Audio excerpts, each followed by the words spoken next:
Una vez más estamos en la escuela dominical en línea de parte de nuestra iglesia Trinity, aquí en la ciudad de Houston. Le damos gracias a Dios por la oportunidad que tenemos una vez más de podernos reunir con la finalidad de poder estudiar la palabra de Dios. Vamos a continuar con los temas que hemos estado trabajando y hoy la clase se titula Aceptar. Acuérdese que hemos estado utilizando lo que es el material que se reparte en nuestra iglesia sobre los estudios que tenemos cada semana, pero quiero recordarles los títulos de todo lo que hemos estado viendo en estos últimos días, sobre todo esta parte que tiene que ver mucho en las relaciones suyas, las relaciones mías con el prójimo, con aquel otro, el que está enfrente mío, aquella persona con la que puede generar muchas emociones en mi vida también. Los temas que hemos visto son amar, alentar, perdonar, servir, ceder, y hoy nos toca el tema de aceptar. Todos estos temas se refieren mucho a esa parte del mandamiento que Dios nos dio de amarás a tu prójimo como a ti mismo. Muchas veces uno empieza a filosofar un poco sobre estos términos y dice, bueno, pues primero tengo que amarme a mí mismo. Y la verdad, excepto por aquellas situaciones que desvían nuestro pensamiento, que trastornan nuestra manera de vernos a nosotros mismos, que suele ocurrir, que le solemos llamar depresión, excepto por esos momentos, uno siempre se ama a sí mismo. Y el negar eso es prácticamente decirle a Dios, mira, yo no puedo amar a mi prójimo. Y uno pretende muchas veces decir, pero sí te puedo amar a ti. Y es lo que hace la humanidad, es lo que hace el ser humano. Por eso, todo lo que nosotros tenemos que estudiar siempre es acerca de nuestro comportamiento con los demás. Cómo los cristianos debemos de ser socialmente allí en medio del mundo. Acuérdese, allá en Juan capítulo 17, nuestro Señor oró y le dijo al Padre, no te pido que los quites del mundo, porque son del mundo. No te pido que los quites del mundo. Esa era la oración de nuestro Dios. Hermanos, vamos a estar en el mundo y vamos a sufrir como sufre cualquier persona, porque no somos distintos a ellos, excepto en nuestro espíritu, excepto en la salvación que hemos obtenido por medio de Jesucristo. Primero tenemos que aceptarnos a nosotros mismos de que ya somos hijos de Dios. Y esa es una de las cosas que es muy importante, porque si yo no nos aceptamos a nosotros mismos, va a ser muy difícil que aceptemos a nuestro prójimo. Y es lo que Juan nos dice allá en 1 de Juan 4:20, el que no ama a su prójimo, a quien ve, ¿cómo va a amar a Dios a quien no ve? Ese es el mandato. Ese es lo que Él trata de decirnos, de que la única manera que nosotros podemos testificar, mostrar que amamos a Dios es cómo amamos a nuestro prójimo. Y mucho de esto se va a concluir el día de hoy, pero vamos a hablar algunas cosas.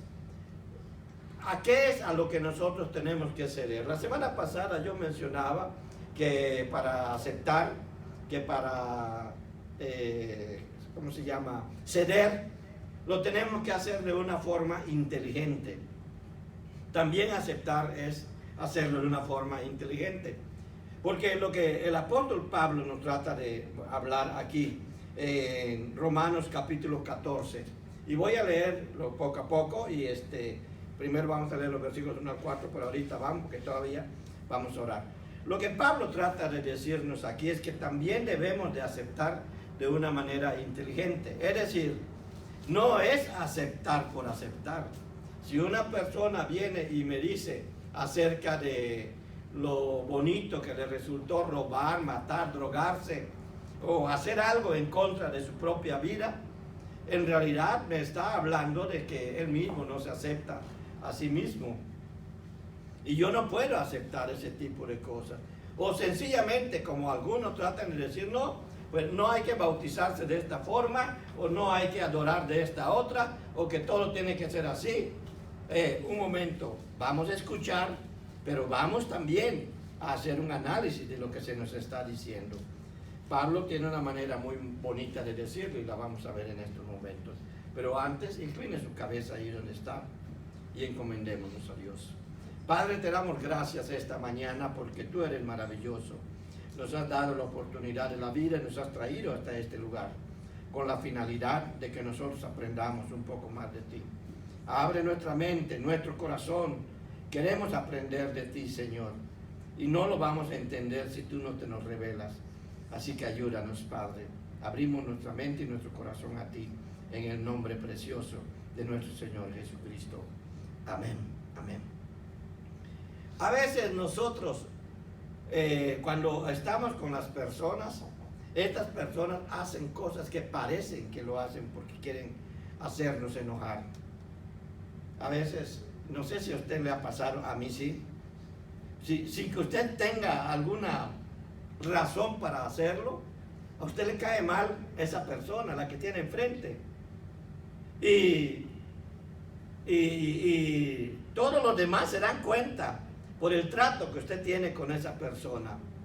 Porque cuando hay verdadero amor, el trato es muy diferente. Se nota la entrega, se nota fluye, el amor se refleja. Porque el amor es la realidad de Dios en nosotros, no puede ser de otra manera. Entonces, pero puede ser que esa persona nos cae mal o no sentimos empatía hacia ella por cualquier circunstancia, pero no de esa persona, sino de mí. Hay algo en mi vida que puede estar obstaculizando mi relación con otra persona, con esta otra persona. Todos los seres humanos fuimos formados de diferentes maneras y por lo tanto también somos diferentes. Esas diferencias de vida, diferencias de contexto, la suya, la mía y otras realidades generan roces y hacen conflictos entre nosotros. Y hay un dicho que lo refleja muy bien: cada cabeza es un mundo. Los que hemos sido padres sabemos que hasta con los hijos tenemos conflictos. Es muy bonito ver a la familia unida, pero hay conflictos también. Y los que estudiamos y hemos estado en un grupo social, hay conflictos. Y cuando estamos en un equipo de béisbol, de básquet, fútbol, también ahí hay conflictos. Hasta puede ser con aquella persona que pareció ser nuestro mejor amigo, y a lo mejor lo es, pero hay un conflicto, algo con lo cual no pudimos entendernos. Es más, podemos coincidir en que nuestra formación de vida haya sido en el mismo lugar, es decir, crecí con esa persona, estudié con esa persona, pero eso no nos evita que tengamos conflictos. Puede ser que hayamos participado en los mismos recursos sociales, la misma escuela, el mismo parque, el mismo cine, los mismos lugares donde nos reuníamos. Podría ser todo eso, aunque no compartamos los mismos recursos económicos. La economía puede ser diferente en cada hogar.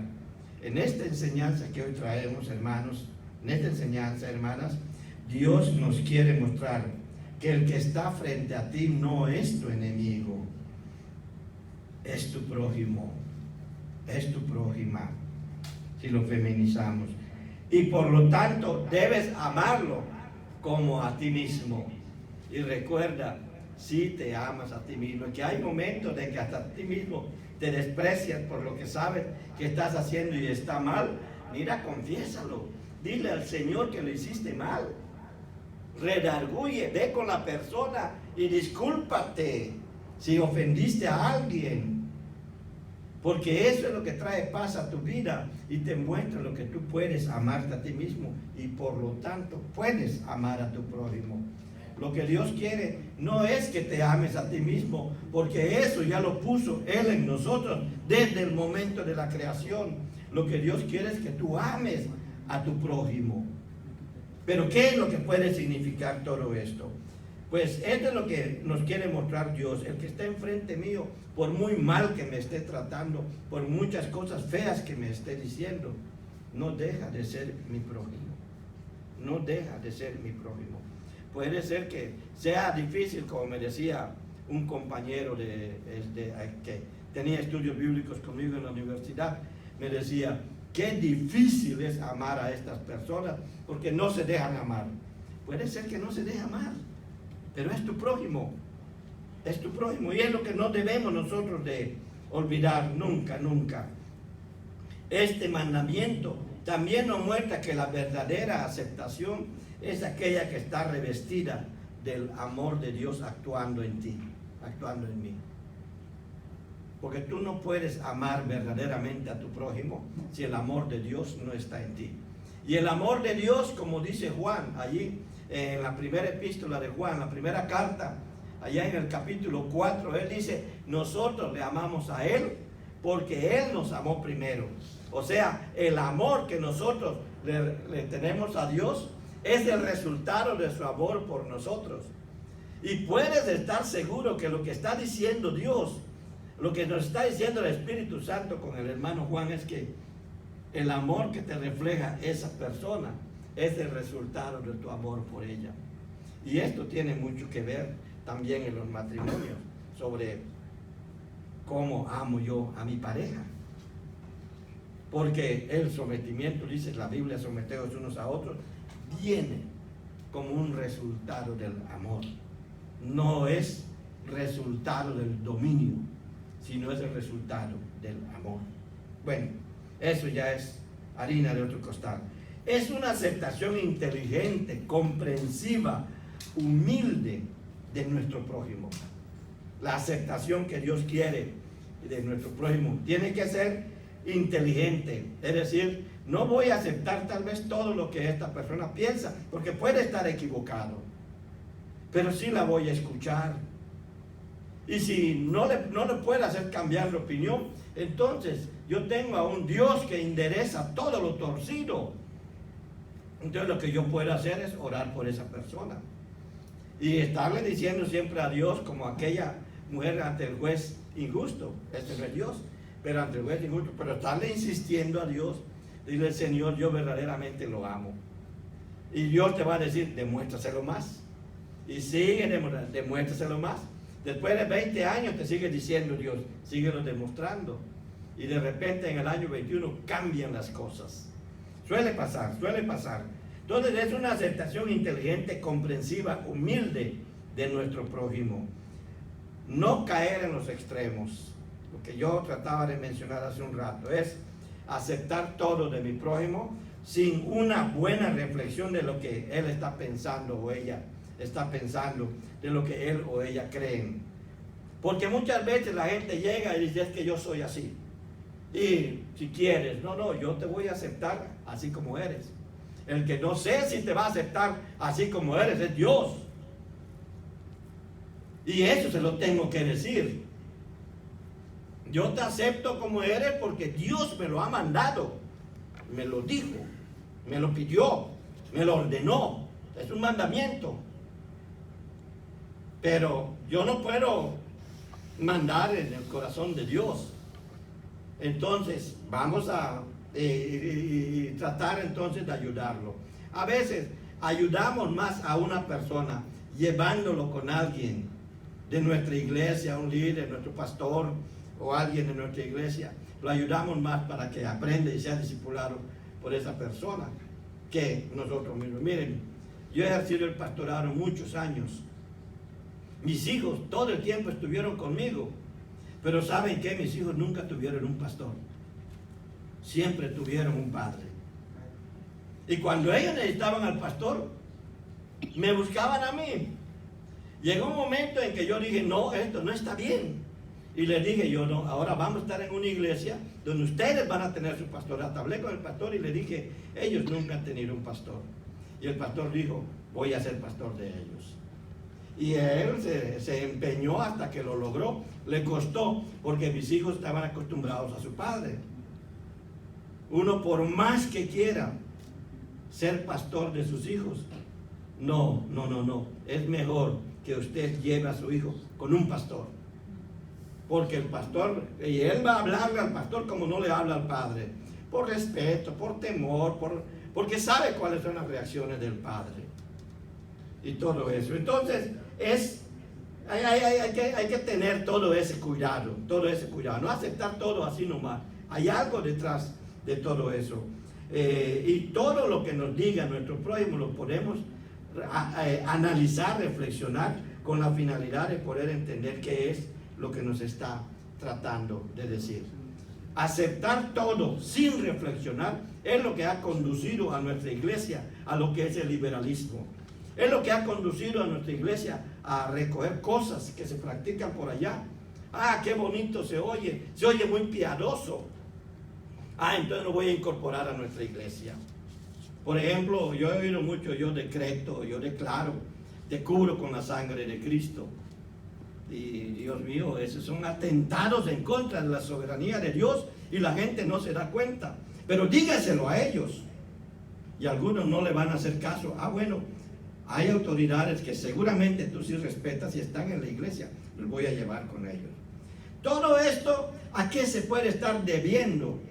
A nuestra propia debilidad. Y es lo que Pablo dice. Vean lo que dice Pablo. Romanos capítulo 14, versículos del 1 al 4. Recibid al débil en la fe, pero no para contender sobre opiniones. Vean qué fuerte. ¿Qué opinas tú de esto? ¿Y qué opino yo? Y entonces vamos a... aquí lo que se llama contienda es una férrea pelea. La única contienda que la Biblia dice que debemos de asumir nosotros es la contienda por la fe. Está en Judas, versículo 3. Dice, contended ardientemente por la fe. Es la única contienda a la que nos manda Dios. Pero dice que con aquellas personas que tienen una opinión distinta a la nuestra, no contiendas, no te pelees por eso. Si esa persona está en la razón, tú debes de reconocerlo. Y si tú sabes que esa persona está equivocada, debes de ayudarla. Eso es lo que significa también Gálatas 6:1, cuando dice, si vemos que alguno cae, se puede equivocar. Interpretar mal la palabra de Dios se llama herejía.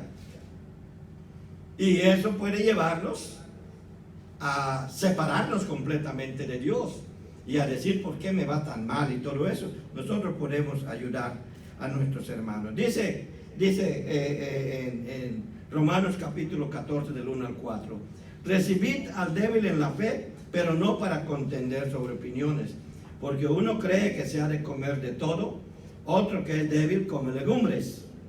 El que come no menosprecia al que no come, y el que no come no juzgue al que come, porque Dios le ha recibido. ¿Tú quién eres que juzgas al criado ajeno? Para su propio Señor está en pie o cae, pero estará firme, porque poderoso es el Señor para hacerle estar firme. El contexto en el cual escribe el apóstol Pablo es el contexto de los alimentos. Los judíos tenían la costumbre de que hacían un ritual en sus comidas y además decían, esto sí se debe comer, esto no. Por eso tuvo esa experiencia Pedro. Se interpreta teológicamente como que está hablando de los gentiles, porque los gentiles eran personas inmundas. El mismo apóstol Pedro, allí en el libro de Hechos, dice, ustedes saben que es inmundo entrar al hogar de un gentil, pero allí me mandó Dios. Y pasó esto, y él habla de su experiencia. Los judíos hacían un rito para lo que es la comida. También eso pudo haber sido el pleito que se dio entre las viudas griegas y las viudas hebreas, allí en Hechos capítulo 6, porque fue por la comida, por lo que ellos recibían, por el servicio que se les daba. O no se entendían porque hablaban lenguajes diferentes, o es que las hebreas estaban tan acostumbrados a hacer un rito de la comida, que los griegos tenían que esperar hasta que aquellos terminaran, y no entendían por qué. Por eso necesitaban gente que los explicara, y así son nombrados por primera vez lo que son los diáconos. Bueno, puede ser una de las razones.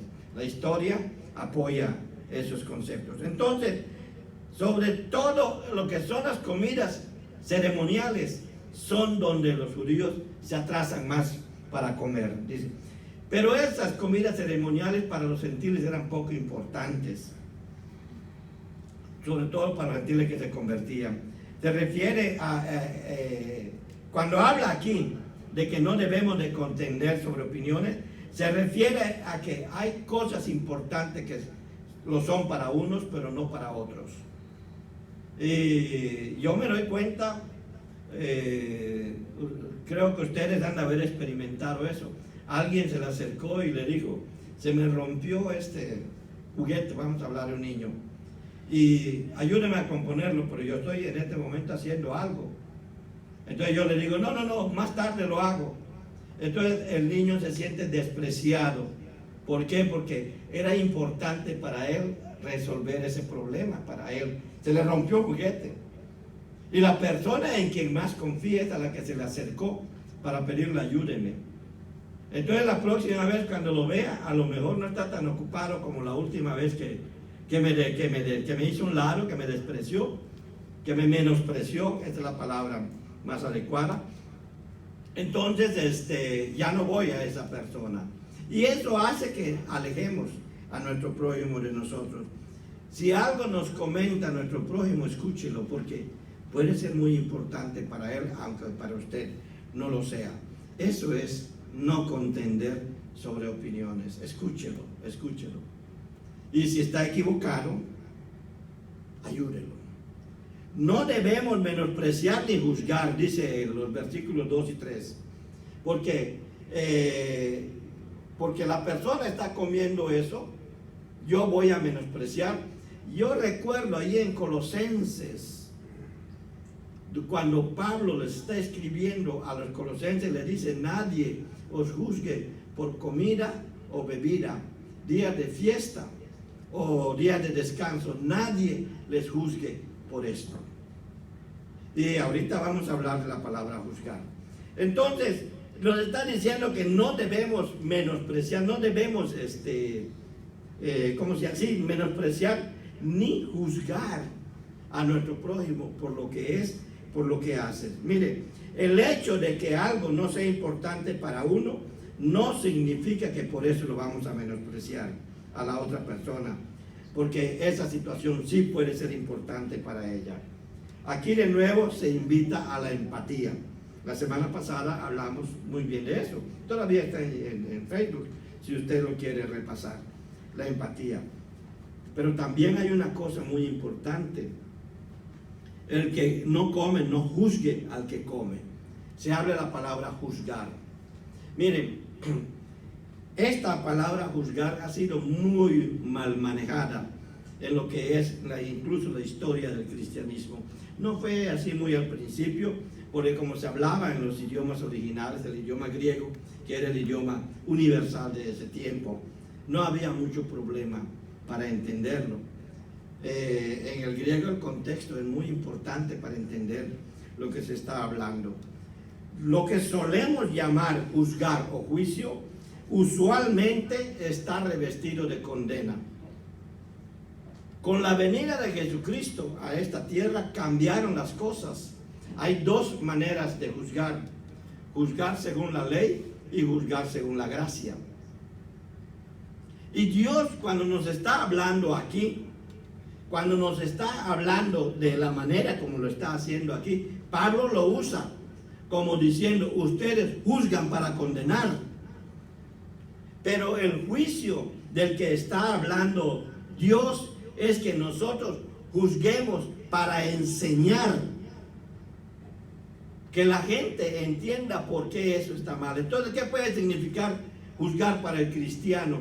Allá en una parte dice, no juzguéis para que no sean juzgados, en Mateo capítulo 7. Y Pablo allá en 1 Corintios dice que nosotros vamos a juzgar al mundo. Entonces la gente hace, uy, esto me está sacudiendo. ¿Qué es lo que está diciendo en realidad? En realidad está diciendo que si vamos a hacer juicios, que sea revestido completamente del Espíritu Santo, llenos del Espíritu Santo. Porque cuando estamos revestidos del Espíritu Santo, tenemos la mente de Cristo y el juicio que nosotros hacemos no es de condena. Acuérdese que trajeron a Jesús a una mujer sorprendida en el mismo acto del adulterio. ¿Y qué pasó? Jesús les dice: el que esté libre de pecado, tire la primera piedra. ¿Estaba bien lo que estaban haciendo aquellas personas que llegaron y pusieron a la mujer delante de Jesús? Sí, porque la ley lo dice allí en Levítico capítulo 18 y lo vuelve a decir en el capítulo 20 de Levítico, que hay que apedrearla hasta que muera. Otros dirán: no, ¿y dónde estaba el hombre? ¿Qué importa? El caso es que había una situación que en ese momento se estaba presentando y que Jesús tenía que resolver. ¿Por qué cuando les dijo el que esté libre de pecado, que tire la primera piedra, empezaron a irse desde los más ancianos hasta los más jóvenes? Primero los más maduros entendieron rápido, porque no eran unos asesinos, solo querían cumplir con la ley, porque Dios les había dicho: hay que cumplir con la ley. Claro, habían llegado a extremos, pero Jesús, cuando habla con ella, ¿qué le dice? Ni yo te condeno, vete y no peques más. Eso es juzgar con gracia. Le estaba diciendo: lo que hiciste está mal. Eso que tú estás pensando está mal. No lo hagas más. Está orientando. Y naturalmente hay muchas más cosas detrás de eso, ¿verdad?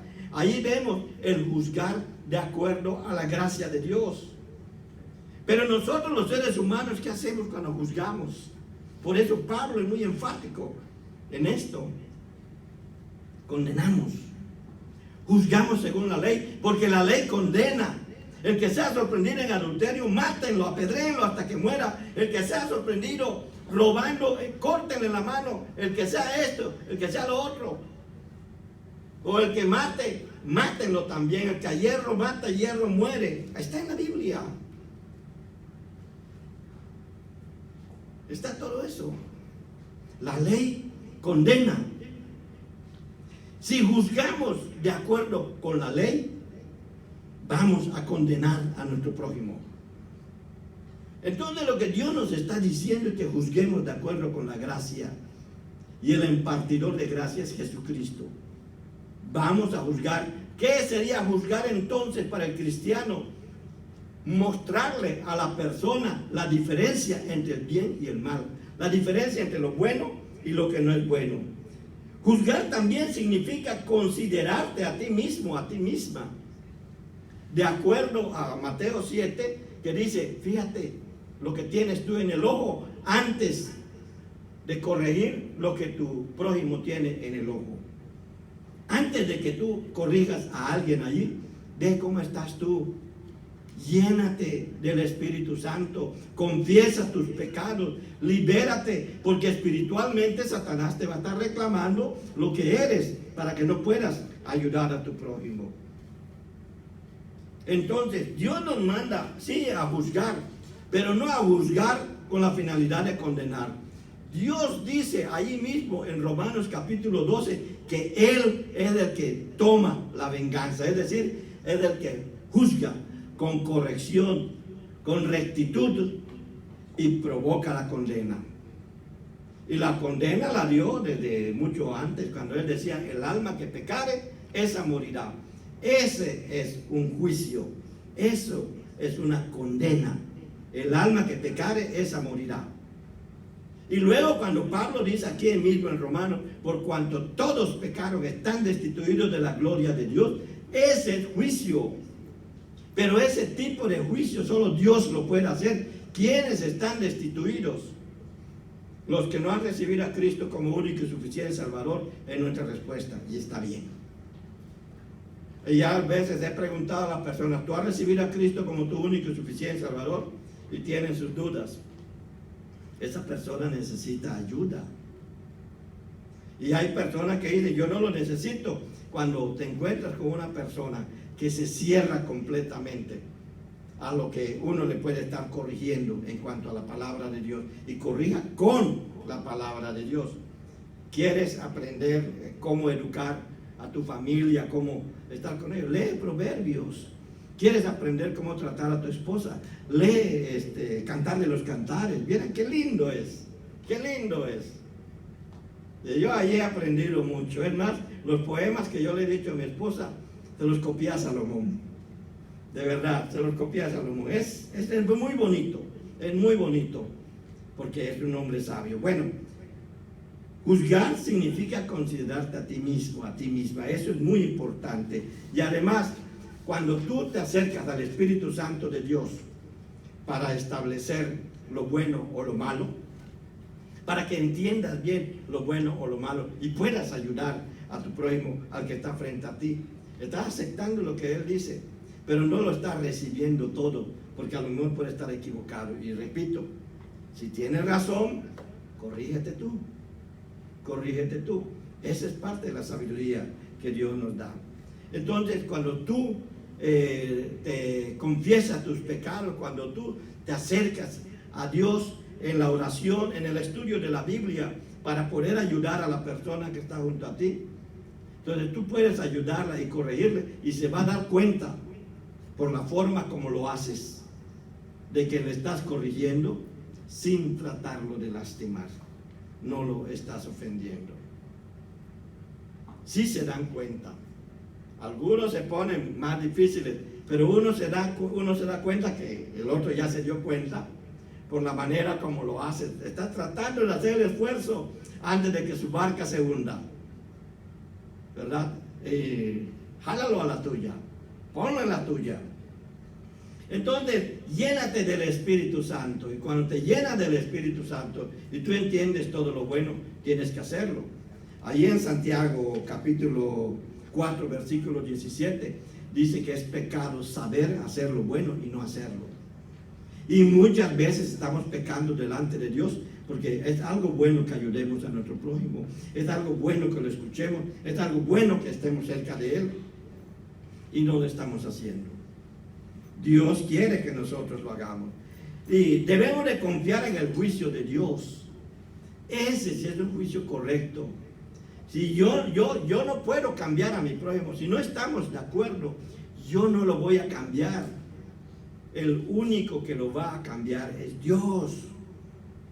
Por eso es evidente que cuando dice aquí en el versículo 4, ¿tú quién eres que juzgas al criado ajeno?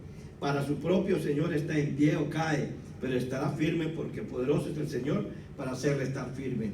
El único que lo puede cambiar de donde está parado es Dios. Eso es lo que está diciendo. La persona que se ha sometido a Dios va a aceptar la corrección de Dios, que lo puede hacer por medio tuyo, lo puede hacer por medio de la persona que Dios te puso enfrente para que trabaje contigo. Puede ser de esta manera. Entonces, aquí está utilizando la ley que condena, el juicio que condena, juzgar de acuerdo a la ley. Por eso dice, ¿tú quién eres que juzgas al criado ajeno? O sea, está de pie, le dice, siéntate. No. Eso es su Señor. Es una manera de expresarse del apóstol cuando está tratando de explicar que quien determina cómo debe de estar esa persona espiritualmente es Dios, no tú, no yo. Yo puedo decirle la Biblia completa, la persona puede explicársela, pero ella es la que tiene que tomar la decisión de obedecer a Dios o no. Yo no lo puedo obligar. Mi único deber es estar siempre insistiendo. Ahora, ¿cuál es entonces la idea de Dios? Vamos a ver allí mismo en Romanos capítulo 13 al 15. En Romanos capítulo 14, versículos 13 al 15. Romanos 14, versículos 13 al 15 dice: así que ya no nos juzguemos más los unos a los otros. No nos juzguemos, sino más bien decidid no poner tropiezo u ocasión de caer al hermano. Yo sé y confío en el Señor Jesús que nada es impuro en sí mismo, pero para el que piensa que algo es impuro, para él lo es. Pero si por causa de la comida tu hermano es entristecido, ya no andas conforme al amor. No hagas que por causa de tu comida se pierda aquel por quien Cristo murió. Dos cosas quiero resaltar aquí. Aquí habla de las comidas. pero puede ser algo que sea importante para tu hermano. Tú lo puedes ayudar a corregir eso que es importante para él, porque a lo mejor así creció. Miren, yo me acuerdo que cuando estaba estudiando en una universidad bíblica allí en Costa Rica, teníamos estudiantes de toda Latinoamérica. Un día, durante el descanso, fui a hacer mi café. Estaba yo con mi café y estaba yo moviéndole el azúcar. Y en eso alguien me habló y yo dejé la cuchara allí. Pero era la única cuchara. Entonces, un hermano que es de Bolivia, de los indios Aymara, se me acercó y de repente lo oí el sonido como quitaba la cuchara. Movió su café, lo probó, vio que estaba bueno y volvió a poner la cuchara en mi vaso. En ese momento yo quise reaccionar como para decir que antihigiénico es eso.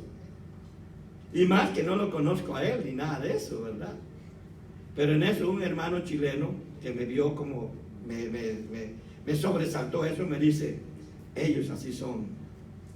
Tienen tan pocas cosas que las comparten entre ellos. Y le dije, ¿tú cómo sabes tú? Porque yo fui el que los evangelizó a ellos. Wow, me impactó. Entonces, con cuidado, sin que aquel notara que yo estaba esperando, hice mi café, lo boté por allá, ¿verdad? Y me hice otro. Pero, porque sí, no va conmigo. Pero traté de no ofenderlo, porque él así creció. Detrás de esa actitud hay toda una vida. Y eso es lo que debemos de entender, que detrás de la actitud de mi hermano hay toda una vida. Yo no puedo cambiar eso, pero sí conozco al que sí puede cambiarlo. Y es entonces a él al que debo de acudir, Dios mismo, por medio de Jesucristo. Y para eso necesitas ceder, aceptarlo, pero sin asumirlo. O sea, no lo pongas con práctica en tu vida, porque sabes que eso no está bien. Estamos en culturas diferentes, tienes que adaptarte. Pero eso es para las personas maduras. Y al que no lo es, tengo que ayudarlo a que se adapte, a que madure. Eso es lo que nos está diciendo el Señor en esto. No hagamos tropezar al hermano. No lo hagamos. Recuerda que Cristo por él murió también. Termina diciendo en esta parte. La idea proviene del Dios, de nuestro Dios mismo. Hay que orientarlo. Es buscar la paz con él o con ella. Considerar inmundo a algo o a alguien que es una decisión de cada quien.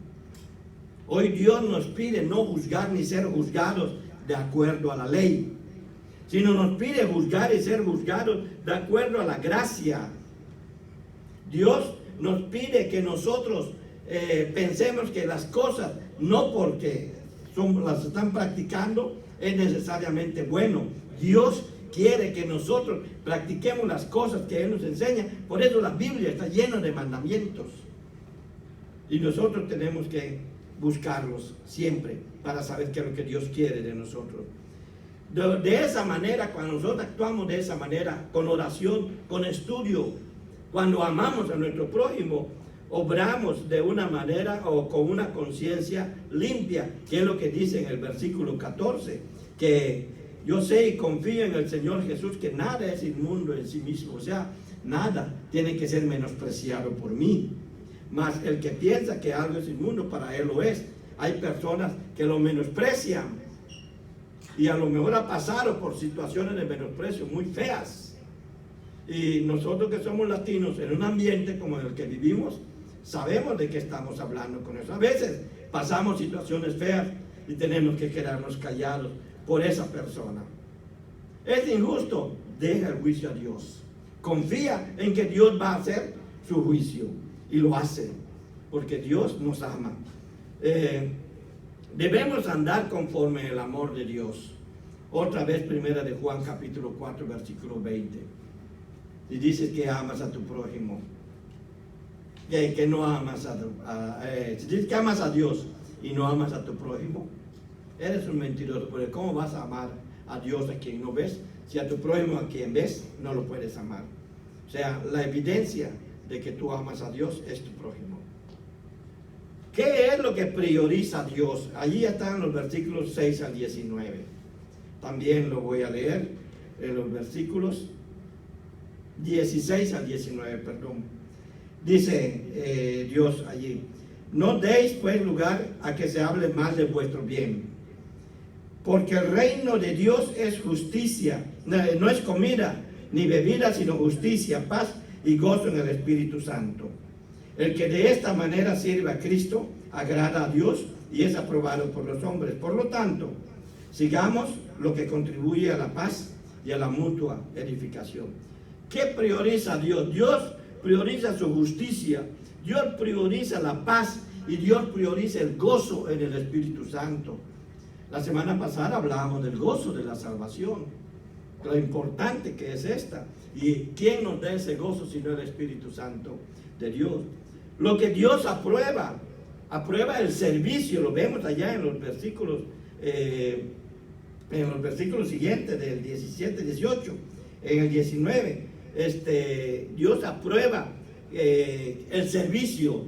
Ya lo hablamos bastante de eso hace 2 sesiones. Y cuando se hace de acuerdo con Dios. Colosenses 3:17 dice: todo lo que hagáis, hacerlo como para Dios y no para los hombres. También yo me extendí un poco en eso. Todavía está en Facebook, usted puede verlo. Y en el versículo 23 dice: todo lo que hagáis, hacerlo de corazón, como para Dios y no para los hombres. Es decir, poniendo todo tu esfuerzo, todo tu entendimiento, todo yo, hazlo de esa manera. Si vas a servir a tu prójimo, hazlo de esa manera. Eso es lo que Dios aprueba. Porque sirviendo a tu prójimo sirves a Cristo, es lo que está diciendo Pablo. ¿Qué es lo que Dios busca? Que tú y yo sigamos todo lo que contribuye a la paz y a la mutua edificación. Si eres una persona conflictiva, tú tienes que ver qué es lo que está pasando en tu vida.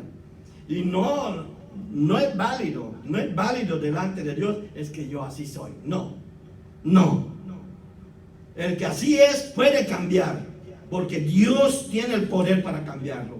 ¿O no crees en eso? Entonces no conoces a Dios. Dios te puede cambiar, por muy así que seas. No importa. Otra vez, como lo he dicho en otras ocasiones, no hay árbol torcido que Dios no pueda enderezar. No lo hay. Pero como dice la canción del alfarero, en el proceso te voy a hacer llorar. Vas a sufrir, porque es una lucha de poderes, tu poder humano contra el poder divino. Y naturalmente que Dios siempre gana. Entonces Dios busca que tú y yo sigamos todo lo que contribuye a la paz y a la mutua edificación. ¿Qué edifica a mi prójimo? Le edifica cuando yo participo cantando, lo voy a hacer. Le edifica porque le comparto la palabra de Dios, porque le hablo un teléfono, debo de hacerlo. Por último, Dios nos pide que evitemos la confrontación con quienes creen o piensan en una cosa. Respeta sus opiniones, aunque no estés de acuerdo con ellas. Determina si es esencial o no, de acuerdo con la enseñanza bíblica. Si está equivocado, podemos ayudarle a conocer lo que Dios enseña por medio de su palabra. Orientarlo hacia el grupo o clase conveniente para que conozca lo que tú ya conoces. San Agustín decía unas palabras muy lindas que es bueno, ojalá que los apunte. En lo esencial, unidad. En lo no esencial, libertad. Pero en todo, amor. Acepta que puedes estar equivocado o equivocada. Ponte a estudiar y, de ser posible, junto con la persona con quien tienes la diferencia. Estudia con ella. Si es una diferencia que los ha llevado a la ofensa, sigue los pasos de acuerdo a Mateo 18, 15 al 22. Si tú tienes algo contra tu hermano o tu hermano tiene algo contra ti, acércate, habla con él, etcétera, etcétera. Recuerda que el débil en la fe puede ser tú mismo. Puede ser tú misma. Que no todo puede estar bajo tu control o conocimiento. Siempre piensa que no hay nada más peligroso en la iglesia que el débil en la fe que se considera fuerte. Ese es peligroso en la iglesia. A este hay que amarlo mucho para ayudarlo. Siempre considera que si alguna vez estás débil en la fe, debes buscar la sabiduría de Dios en Jesucristo para determinar si es que Dios quiere fortalecerte o es que hay un pecado en tu vida. Nunca mires con menosprecio a tu hermano que está débil. Jesucristo también murió por él. Dios quiere la unidad de su iglesia para que el mundo crea. Vamos a orar. Padre, gracias por tu palabra. Gracias por lo que nos has dado. Bendice a mis hermanos que están escuchándola y mueve sus corazones a la aceptación de nuestro prójimo, no por lo que él es, sino por lo que tú puedes llegar a hacer que él sea. Gracias, Padre, por mostrarnos tu amor, por mostrarnos tu pasión y porque enviaste a Jesucristo para que muera por nosotros. Gracias por él, gracias a él que nosotros también estamos aquí. Bendito seas, Padre, glorificamos tu nombre.